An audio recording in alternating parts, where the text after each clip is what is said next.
बनारस में देवस्वामी नाम का एक ब्राह्मण रहता था। उसके हरिदास नाम का पुत्र था। हरिदास की बड़ी सुंदर पत्नी थी। नाम था लावण्यवती। एक दिन वे महल के ऊपर छत पर सो रहे थे कि आधी रात के समय एक गंधर्व कुमार आकाश में घूमता हुआ उधर से निकला। वह लावण्यवती के रूप पर मुग्ध होकर उसे उड़ाकर ले गया। जागने पर हरिदास ने देखा कि उसकी स्त्री नहीं है तो उसे बड़ा दुख हुआ और वह मरने के लिए तैयार हो गया। लोगों के समझाने पर वह मान तो गया, लेकिन ये सोचकर कि तीर्थ करने से शायद पाप दूर हो जाए और स्त्री मिल जाए, वह घर से निकल पड़ा। चलते चलते वह किसी गांव में एक ब्राह्मण के घर पहुंचा। उसे भूखा देख ब्राह्मणी ने उसे कटोरा भरकर खीर दे दी और तालाब के किनारे बैठकर खाने को कहा। हरिदास खीर लेकर एक पेड़ के नीचे आया और कटोरा वहां रखकर तालाब में हाथ मुंह धोने गया।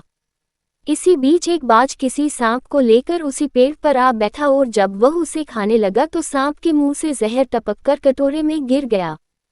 हरिदास को कुछ पता नहीं था, वह उस खीर को खा गया।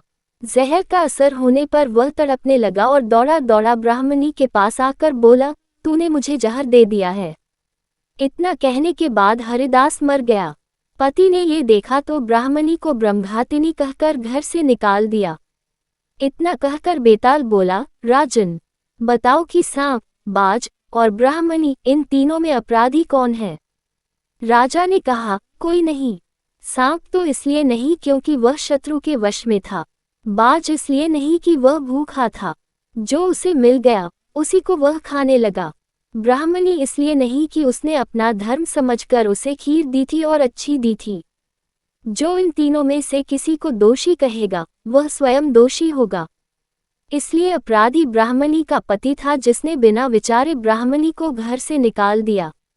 इतना सुनकर बेताल फिर पेड़ पर जा लटका और राजा को वहां जाकर उसे लाना पड़ा।